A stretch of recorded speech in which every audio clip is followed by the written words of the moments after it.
que o nosso tempo é mais resumido, é mais curto, e a gente foi solicitado que trouxéssemos um tema, e foi muito interessante que, quando eu pensava nesse tema, eu disse assim, puxa vida, pode ser que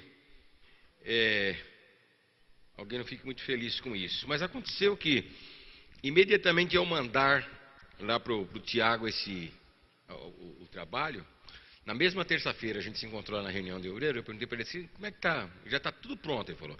E o presidente vai e fala justamente sobre esse tema que a gente vai tratar aqui. Então eu disse assim, puxa vida, era isso aqui mesmo que Deus queria que a gente trouxesse para os nossos irmãos.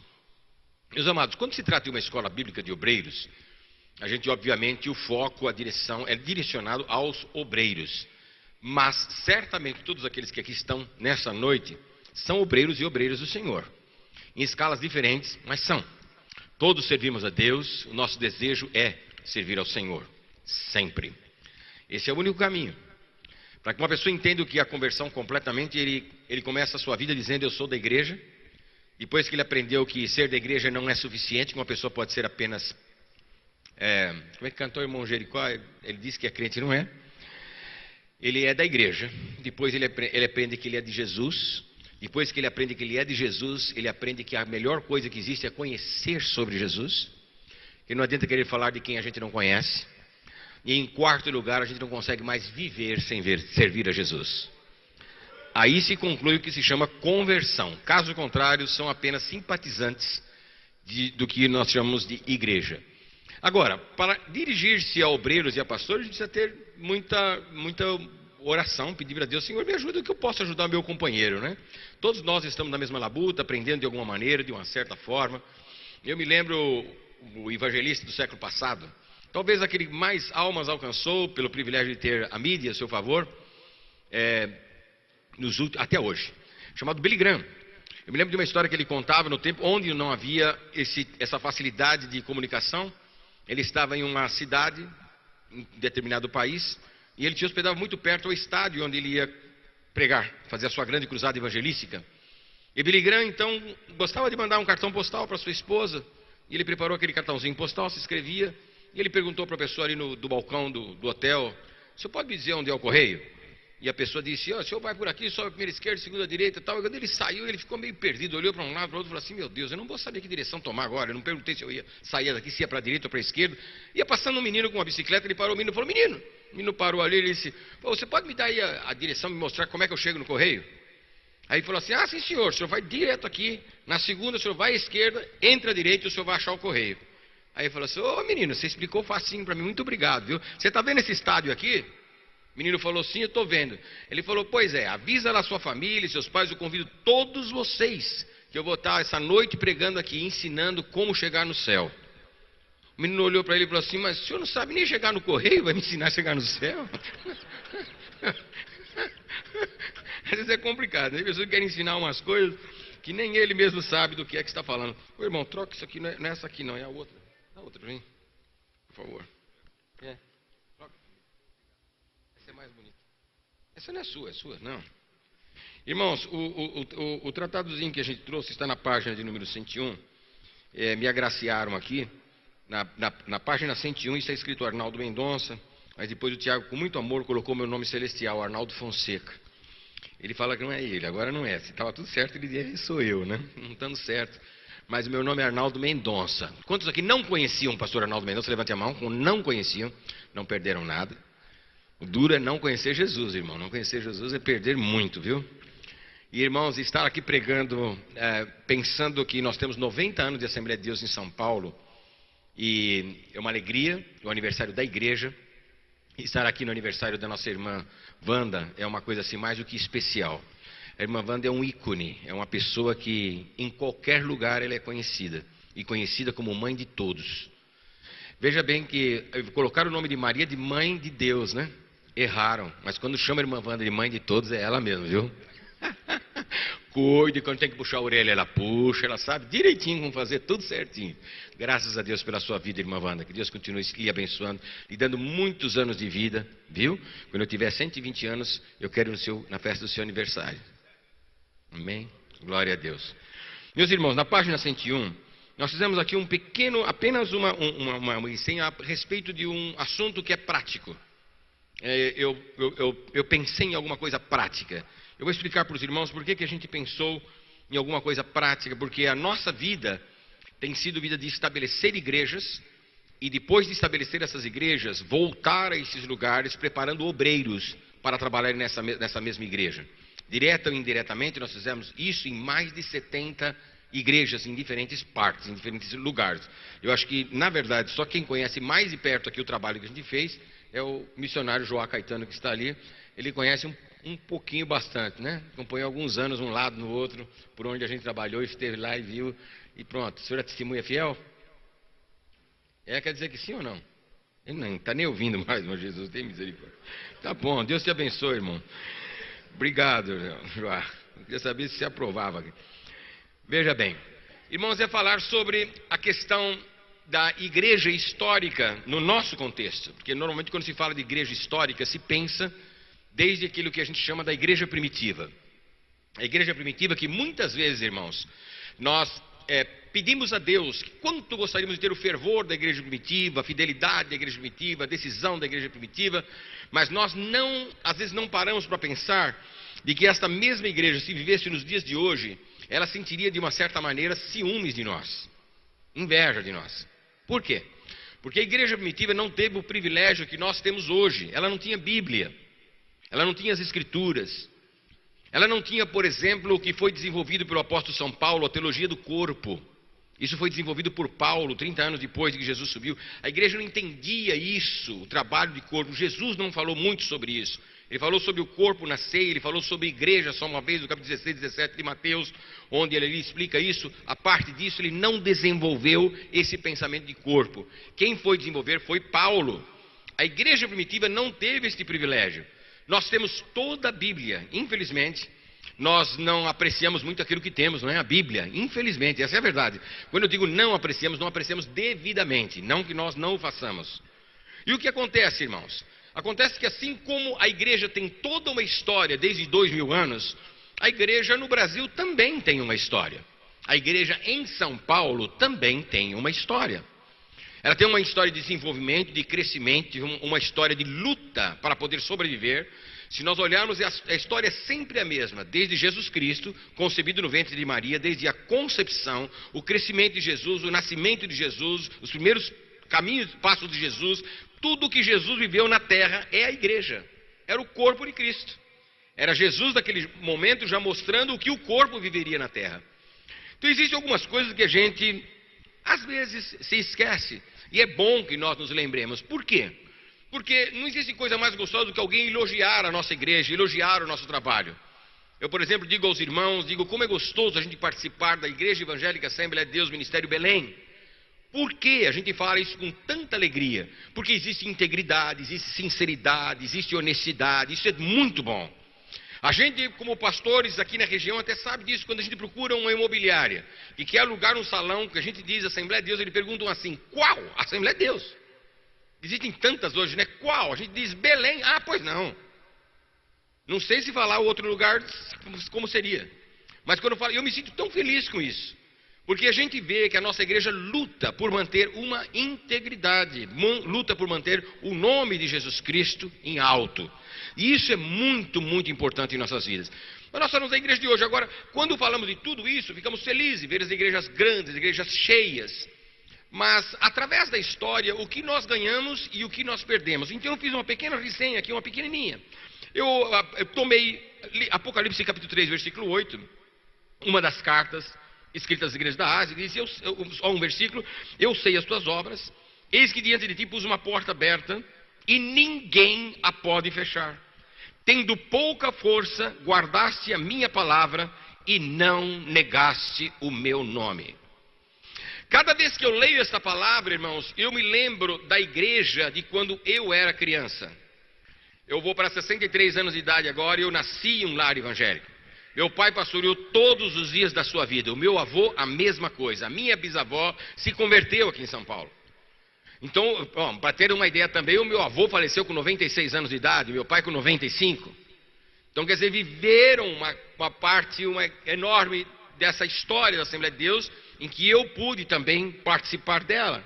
Participar como criança, mas acompanhar tudo isso e vendo o que aconteceu.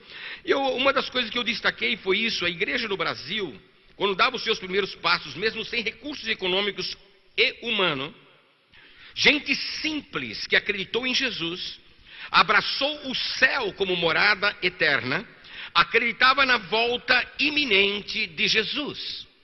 Assim nasceu a Assembleia de Deus. Um povo simples, um povo pobre, um povo humilde, mas que abraçou a fé e esperava a volta de Jesus imediata. Cria nisso. Cria nisso de tal maneira que envolveu-se na tarefa de evangelizar e ao mesmo tempo de proteger os seus filhos. De proteger o que nós conhecíamos como santificação ou como santidade, que às vezes é confundida com as tradições e costumes da igreja.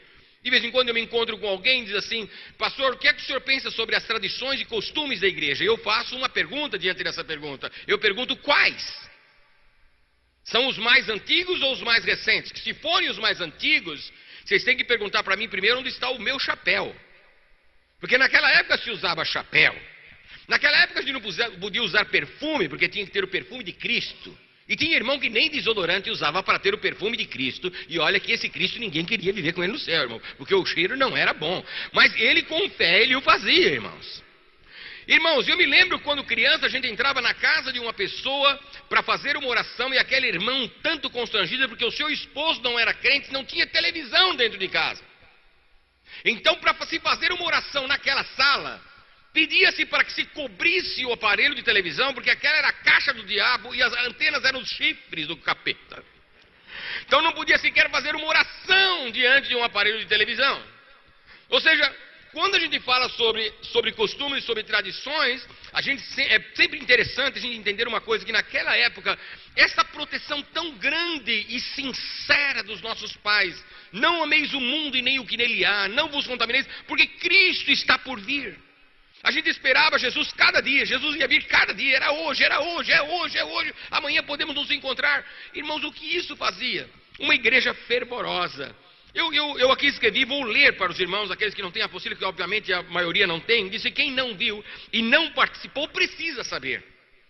Os cultos eram simples, mas contagiantes.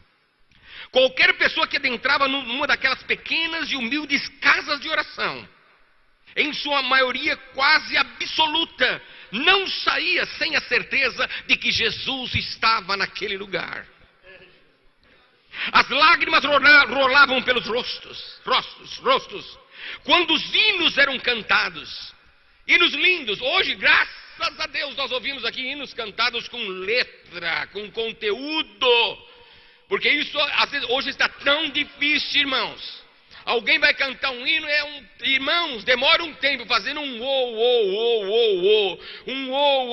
Eu não sei quem consegue ser edificado com tanto que às vezes se canta, sem dizer que às vezes aquelas palavras repetitivas, e é lamentável, irmãos, que a igreja tomou um sentido diferente.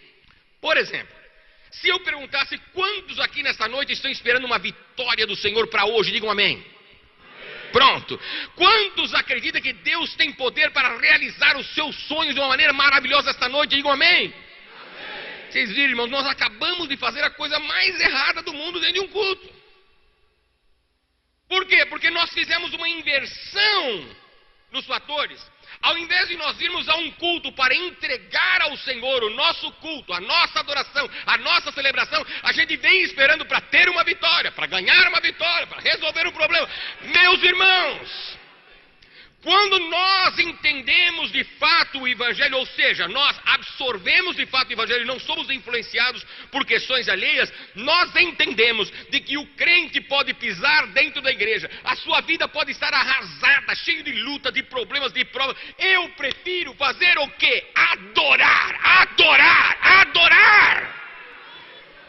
E alguém pergunta: pastor, e a minha vitória? Irmão, você já ganhou a sua vitória 2000 anos atrás, quando Jesus Cristo conquistou na cruz do Calvário o seu lugar. Como disse Paulo, assentado nos lugares celestiais com Cristo. Lutas e provas desta vida todos temos, todos teremos, são passageiras e são mesmo. Alguém diz assim, não, mas o crente ele tem que ir para a igreja para buscar poder. Irmãos, nós temos que buscar poder de Deus, sim. Temos os cultos de oração, temos os cultos de consagração. Mas quantas vezes nós saímos das nossas casas, dos nossos lares, pensando o que eu vou levar para o meu Jesus nesta noite? O meu Jesus que tanto fez por mim, que deu por mim a sua vida. Aleluia, que me deu o céu por herança. Quantas vezes nos esquecemos disso, irmãos? Nós queremos coisas iguais às do passado, mas às vezes não entendemos o que fazer iguais às do presente. Eu não consigo me esquecer, eu tinha 4 anos de idade, irmãos. Eu não consigo me esquecer disso. Lá pro lado de São Miguel, quando São Miguel não era São Miguel ainda. Era só o São, acho que ainda não tinha o Guel, nem o Mi. Entendeu? Era uma coisa, meu pai ia pregar em uma favela, lá dentro, num buraco, lá embaixo, irmãos. Um lugarzinho de madeira. Irmão, não tinha nada bonito naquele lugar, aquela luzinha amarelinha, piscando assim, nada de bonito, tudo era feio. Eu era criança, estava naquele banquinho que não tinha encosto, com a perninha assim, muita gente sabe do que eu estou falando. Com a perninha assim, não me esqueça que até hoje o que eu mais gostava de fazer lá era ver que no fundo da casa morava uma irmã que tinha uma cadelinha que tinha cachorrinhos e eu ia correndo para por causa do cachorrinho. Eu queria ver o cachorrinho, porque era a única coisa bonita. Mas eu não me esqueço, irmãos, que no momento que se começava a cantar os hinos, tinha uma irmã que a gente chamava ela de Irmã Maria Pretinha. Não é porque ela era loirinha, não. Ela era mesmo pretinha. Ela não tinha os seus dentes. O seu cabelinho era amarrado assim com eu lembro a figura dela direitinho. E quando começava a se cantar, eu vou morar no céu, e as lágrimas corriam. Eu dizia como Deus é bom. Deus deu o céu para esta mulher. Deus deu o céu para nós. Que coisa linda. As lágrimas rodavam no rosto quando os hinos eram cantados. Os hinos tinham letra, lindos. Hinos que agora às vezes cantar. Ó, quão cego andei e perdido vaguei. Você não andou assim nunca? Longe, longe do meu Salvador. Mas do céu ele desceu e o seu sangue verteu para salvar. Ele fez isso por mim. Foi na cruz onde um dia eu vi meu pecado castigado em Jesus. Foi ali, pela fé que meus olhos... Oh, irmãos, que lindo! Gostoso quando estava aquele hino caminhando e de repente vamos cantar um outro hino, irmãos. Hino número tal, aí começava: quão bondoso amigo.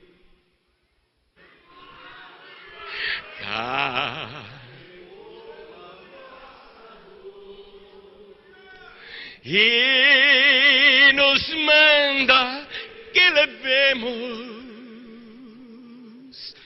tu. Olha que lindo, irmãos. Olha que lindo. Outro dia eu fui pregar em uma igreja, irmão, e uma cantora começou a cantar. E eu pregava 3 dias e ela cantava 3 dias. E no primeiro dia ela tirou o sapato para cantar e ela começou a rodar. E ela foi para o meio da igreja e profetizou para um e profetizou para o outro. E ela dizia: hoje você vai receber o que você espera. Hoje a corrente quebra. Hoje tudo acontece. Hoje acontece. E ela fez tudo acontecer. Então eu olhei para o pastor lá e falei: agora eu vou pregar o quê? Já aconteceu tudo aqui. Mas isso aí foi na sexta-feira à noite, e no sábado à noite ela chega e começa tudo de novo. Hoje o Senhor vai fazer. Então ele não fez nada ontem, ele só ia fazer hoje, era ontem, ele confundiu. Chegou no terceiro dia, ela veio a mesma história, irmão. Hoje o Senhor vai fazer, irmão. Não para nunca de fazer. Meu Jesus já fez, Jesus já fez. Um culto de gratidão, de celebração ao nome do Senhor, hinos que toquem o nosso coração, quando nos lembremos que Jesus virá por nós e cantamos: breve no céu, Jesus de aparecer em todos os de ver naquele dia, então eu hei de receber de Cristo galardão. Oh, que prazer! Aleluia!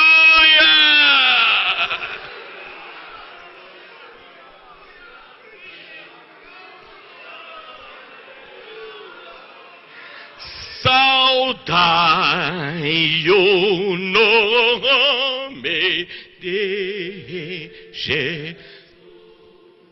Arcanjos vos prostrais, arcanjos. Diga aos arcanjos, a igreja dizendo, olha que lindo. A quem?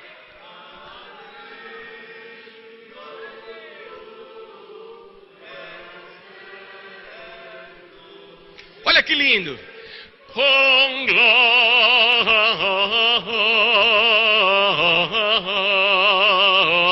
Olha que coral.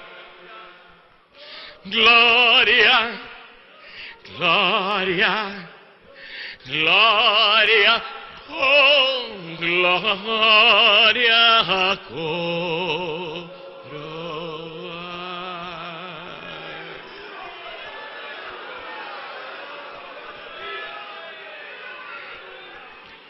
E nos mensagens, as orações eram fervorosas. Hoje, às vezes, eu lamento, irmãos, em ir a alguns cultos de oração, porque se determinou o tempo para orar. Vamos orar meia hora, irmãos. O problema é, o assunto é o tempo, não é o tema da oração. É o tempo em que oraremos. E às vezes, quando se passa o microfone para alguém que vai dirigir a oração dele está baseada no tempo. Os irmãos me permitem, nós estamos em casa hoje. E ele começa: "Oh Senhor", 30 segundos, aleluia, mais 30. Não é. É o tempo, não é o tema. Não é, mas, irmãos, havia oração. Nós precisamos lembrar, irmãos, que naquela época, eu me lembro bem, estou dizendo que eu me lembro. Agora imagina os mais antigos que eu. Eu me lembro que quando saía com meu pai em um carro, a gente olhava nas ruas, era um centro de umbanda, candomblé, quimbanda, centro espírita, uma igreja católica enorme, outro centro espírita, de umbanda, e lá no finzinho uma igrejinha, Assembleia de Deus. Poucos eram os cultos onde pessoas eram atraídas por esse evangelho e chegavam ali dentro possessas por espíritos imundos. E as manifestações aconteciam quase todos os cultos. Mas em todas elas prevalecia o poder de Deus libertando vidas. Quem nunca viu isso se assombra quando anda por aí. E eu começo a glorificar a Deus quando eu vejo uma igreja. Eu nem estou olhando para a placa, mas tem cada placa de igreja por aí, que é um espetáculo, né? Esses últimos dias eu vi uma 880. É o nome da igreja. Igreja Evangélica 880. Cada uns nomes assim. Hein? Não, vai lá. Não, isso aí, se for nomear, é uma lista enorme, é uma maravilha, irmãos. Mas, irmão, está cantando para Jesus. Irmãos, é muito melhor, no mínimo, ver isso do que termos que ver em cada parede uma igreja, do que ver como era naquele tempo.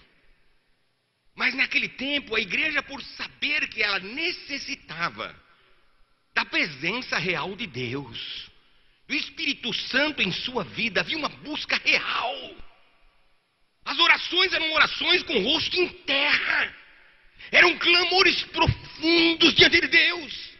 E as orações não eram para que Deus me dê, para que Deus resolva um problema, para que Deus... Não! Senhor, unge a minha vida. Eu sei contra quem eu estou lutando. Ajuda-me a resgatar as almas para o teu reino. Os meus parentes não podem se perder. Os meus filhos não podem se perder. Usa-me, Senhor.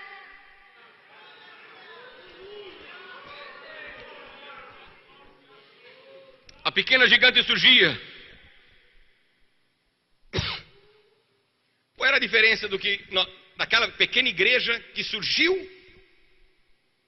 desprezada, desprezível e desprezável, não desprezível, desprezada? Era criança, tinha classe, tinha aula de religião na igreja. Na escola. E quem dava aula de religião era a freira.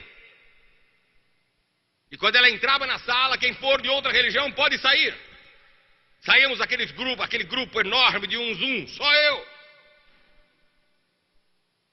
Era coisa vergonhosa era coisa de bullying. Toda criança perguntando o que é isso. E eu nem sabia como explicar o que era a minha fé. Perguntavam para mim, você é o quê? Eu falava, eu sou crente. Mas o que é crente? Ia para casa, pai, o que é crente? O que eu sou? Meu pai falou, não, filho, vai lá falar que você é protestante. Eu voltava na escola, eu sou protestante. Aí perguntava, você protesta o quê? Não sei, peraí, lá para casa, pai, agora eu sou o quê? Não sei o que é protesto. Era assim, irmãos, para nós era muito difícil, não existia. Mas aquela pequena igreja se unia em torno do Senhor, que era o seu refúgio, que era a sua... Olha bem, a igreja pregava o evangelho para o mundo. O seu discurso era simples, era o que Jesus mandou: pregai o evangelho. O convite era de um argumento fortíssimo: vinde a mim, todos vós que estáis cansados e oprimidos, e eu vos aliviarei. A pregação tinha sempre o mesmo tema: porque Deus amou o mundo de tal maneira. Vocês estão percebendo, irmãos, versículos que nós já o temos de memória de tal forma que se um pregador abre a Bíblia e fala nesse, você vai falar uma coisa rasa. Deus amar o mundo de tal maneira a ponto de dar o seu filho unigênito, virou raso. Virou coisa rasa. E nós queremos ver o mesmo poder que esta igreja tinha. Oh, aleluia. Quando um crente entrava dentro de um terreiro de Umbanda sozinho e desafiava pai de santo, mãe de santo, tia de santo, sobrinho de santo, o que fosse, maior é aquele que está comigo do que aquele que está no mundo.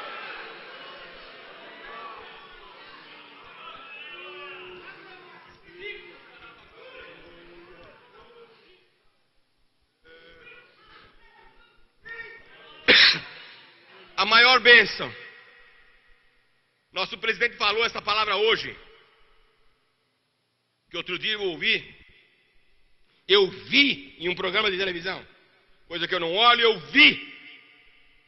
Conta a bênção, irmã. Deus, eu dei tanto dinheiro e no outro dia Deus me deu um carro e tal.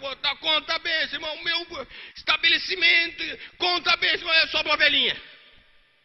Conta a bênção, irmã. Meu nome está escrito no céu. Muito bem. Agora conta a bênção.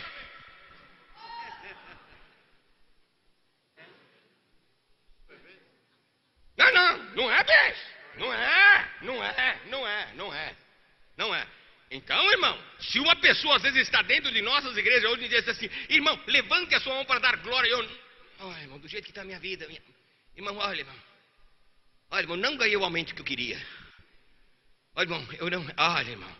Irmão, louvar a Deus, adorar a Deus, é tema natural de um filho de Deus, cujo nome está escrito nos céus. E mais são acessórios. A igreja cresceu, ganhou um volume descomunal, principalmente em nosso país. Contudo, podemos ver a preocupação dos nossos líderes com o lento crescimento da igreja. Às vezes o aparente crescimento não é o crescimento real. Nós temos essa verdade, nosso presidente falou nisso esses dias. Se comparamos o número de casas de oração, ou seja, de igrejas, de templos que nós temos, templos e igrejas que temos hoje, com o número de pessoas que se batizam, facilmente nos daremos conta de que eles são produto de uma reprodução biológica. A maioria dos batizandos são nossos filhos. Graças a Deus por isso. Se os perdêssemos, então, o que seria de nós? Mas quem sabe se tentarmos fazer uma humildemente analisar, para poder mudar certa realidade, poderíamos encontrar respostas para nossas perguntas. E eu vou colocar algumas aqui. Escutem bem isso, irmãos. Nossos cultos. É fácil notar em muitos de nossos cultos, em muitos, não digo em todos, por favor, não mal interpretem, não são em todos, mas em muitos, a falta de reverência na casa de Deus. A pontualidade sempre é muito observada para o término do culto, mas não para o início. As pessoas demonstram essa falta de compromisso chegando a hora que der, e ainda te fez o favor de vir. Às vezes o culto começou, a oração é feita, a oração de abertura parece ser apenas mais um praxe, apenas mais um modelo a seguir. Porque nesse momento, enquanto se está orando, pessoas estão entrando e saindo da igreja, como se nada estivesse acontecendo. Cumprimentam uns aos outros, riem, trocam amigáveis tapas nas costas, etc. Tudo isso acontece enquanto se ora, supostamente falando-se, dirigindo-se ao Deus vivo. Irmãos,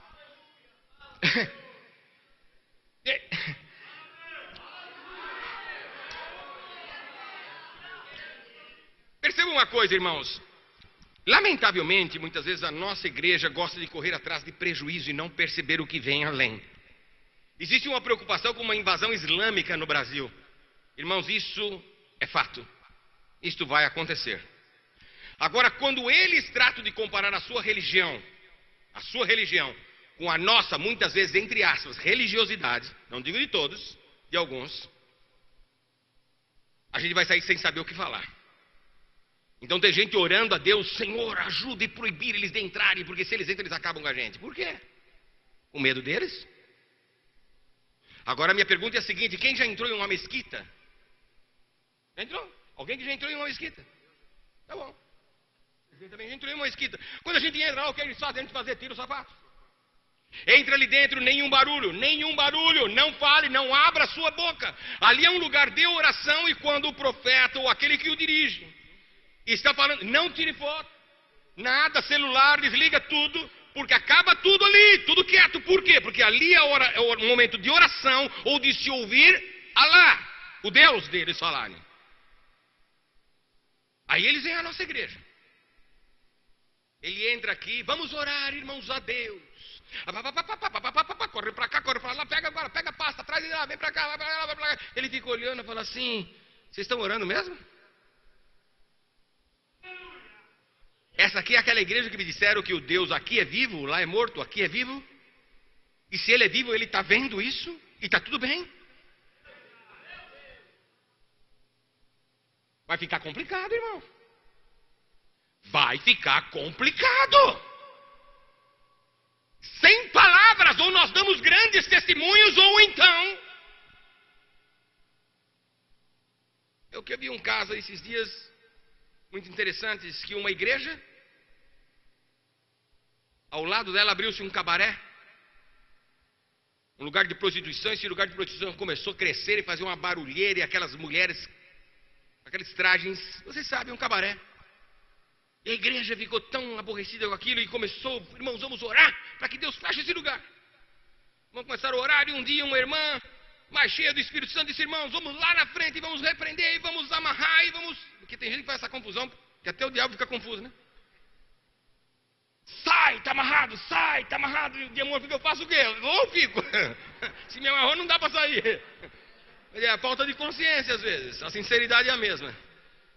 E os irmãos foram na frente daquele cabaré, irmãos, todo mundo se colocou lá em linha e começaram a orar: Senhor, repreende todo espírito, fecha este lugar, Senhor, fecha esse lugar, fecha esse lugar. E gravaram os irmãos orando: fecha esse lugar, fecha esse lugar, fecha esse... Irmãos, e não é que passou 2 meses, o lugar foi indo para baixo, e fechou?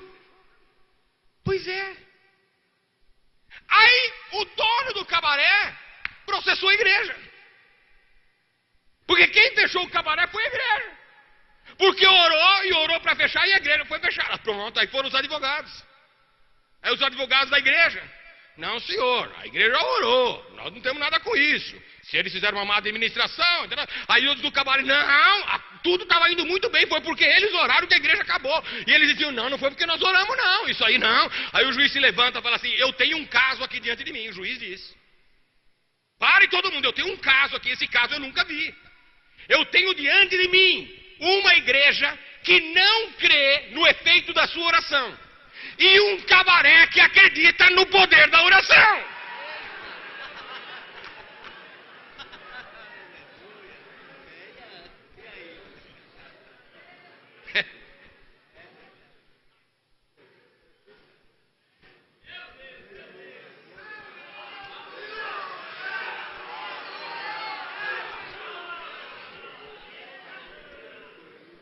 Vou passar aqui um pouquinho para frente.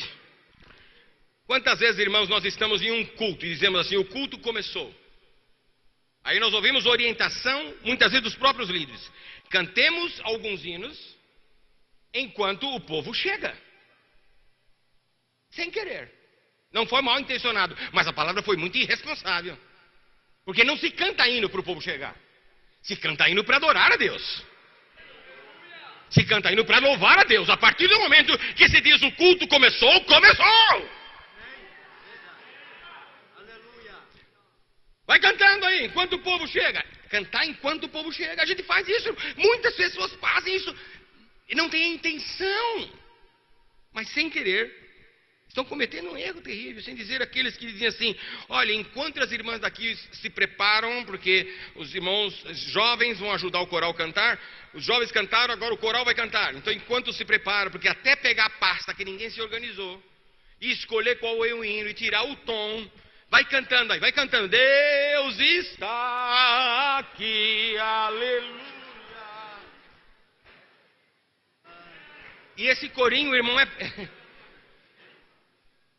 esse corinho foi adotado.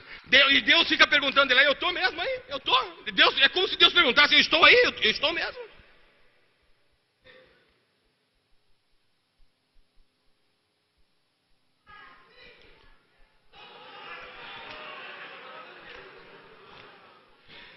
Quantas vezes não se observa os hinos que se cantam, porque os que estão nessa harpa cristã, graças a Deus, eles foram observados, foram analisados, homens de Deus, teólogos, analisaram a sua letra, mas quantas se deixam uma pessoa, eu quero cantar um hino, nem sabe o que a pessoa vai cantar, e tem hinos que às vezes são coisas bonitas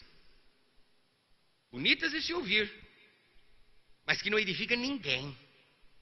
Às vezes até ocasionam certos problemas. Eu coloquei aqui uma das formas de um bom advogado utiliza para enfraquecer o argumento do seu oponente e apresentar uma proposta, mesmo sabendo que será indeferida, ou seja, não será aceita pelo juiz.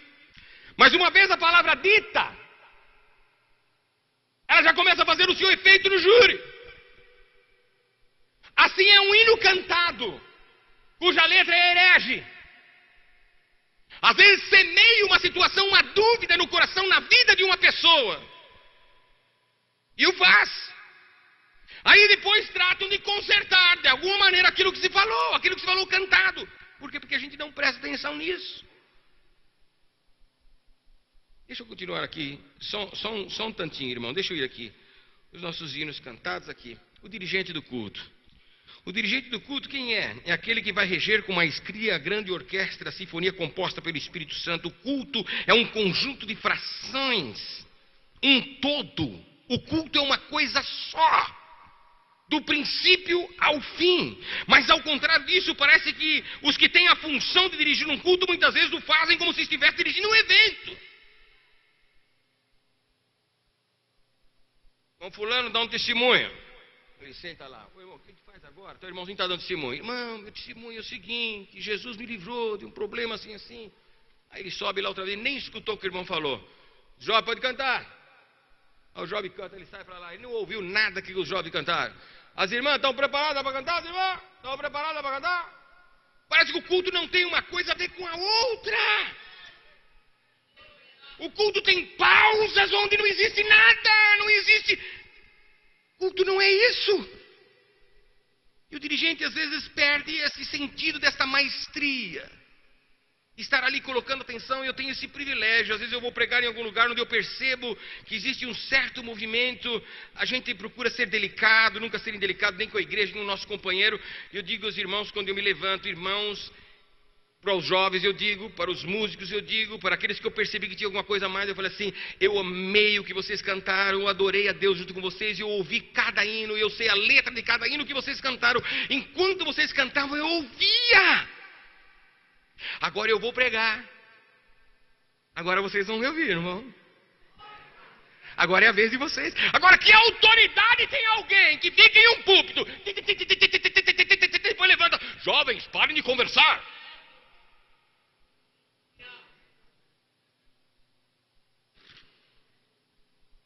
Deixa eu correr aqui. Pode correr, pastor? Pode correr.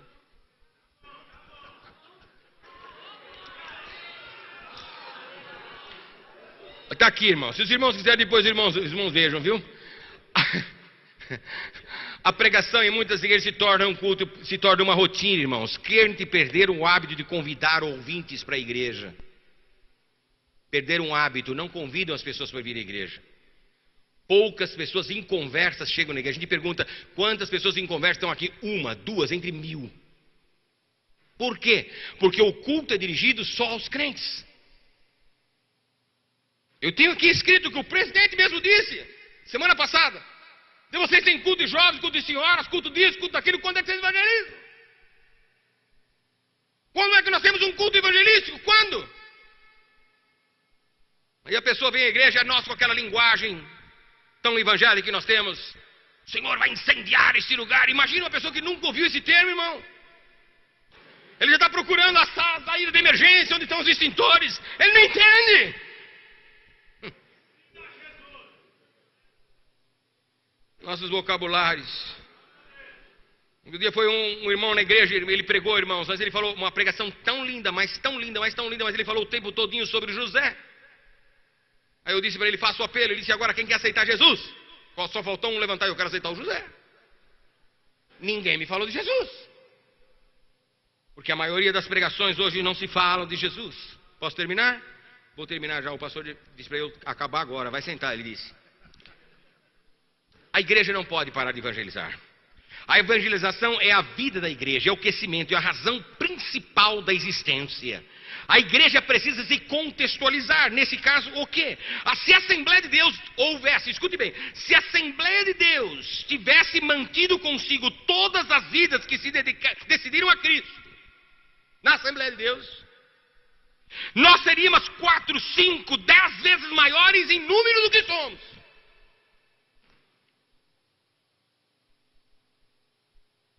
O que aconteceu? Apareceram outras igrejas que dão respostas que às vezes nós não queremos dar. A criança, por exemplo, está na igreja e tem um irmão que às vezes com orgulho conta para mim: os meus filhos eu acostumei dentro da igreja. Ele assistia o culto do meu lado.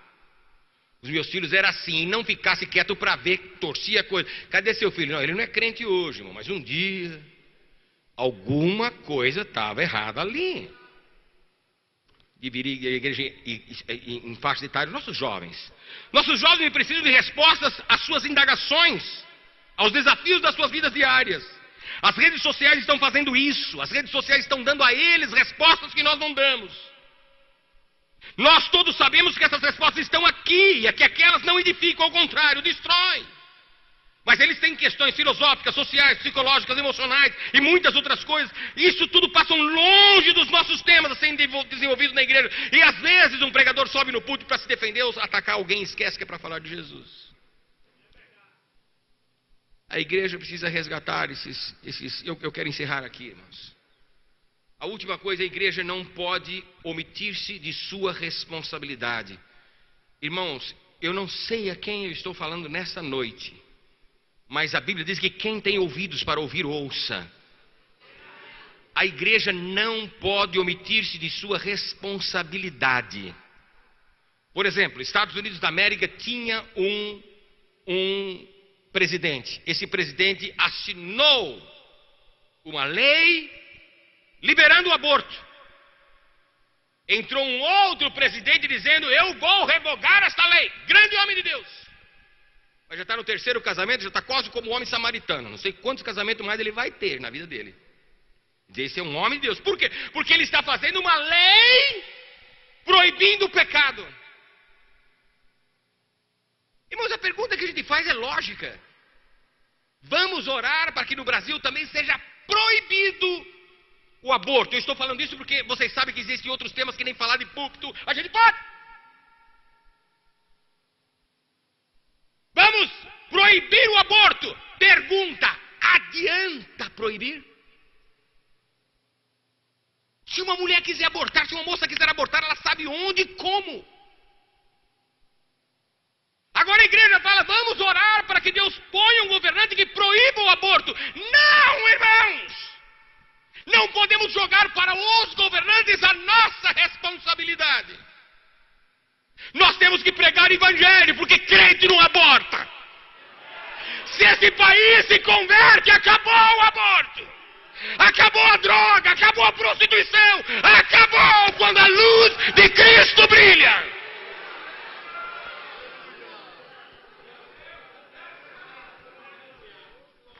Estamos agora em uma discussão tremenda e é horrível, irmãos, ter que enfrentar com situações sobre casamento, sobre casamentos contratuais. Mas eu faço uma pergunta. Quando o casal de noivos chega diante do altar, que o pastor faz aquela solene pergunta: você aceita essa moça? Você aceita? Agora então eu os declaro. Conversem, irmãos, já estavam casados. Eles casaram diante de um juiz de paz. A tal ponto que em um casamento se gastam dias, meses, anos, milhares de reais. Para o salão, a festa, o bolo, a comida, a roupa da noiva, tudo. A hora do pastor pregar, fala: pastor, bem rapidinho para não cansar o povo. O papel de um servo de Deus dentro da igreja não vale nada. Já estão casados, é o cartório quem os casou. Mas quando eles tiverem um problema, eles não vão procurar o juiz de paz. Eles irão na casa de Deus buscar o servo de Deus. Apenas estão se invertendo as situações. Onde os nossos jovens deveriam ter mais, e nós, quem sabe, nos ocupássemos disso, de dar a eles orientações pré-matrimoniais, para que entendessem o que de fato é o casamento diante do Senhor, e deixar claro a eles: vocês irão por uma formalidade assinar um papel diante de um juiz, mas o seu casamento é aqui, diante do Deus Todo-Poderoso. Aqui está o selo, aqui está o pacto, aqui está a bênção, fora daqui não. Eu termino aqui, irmãos.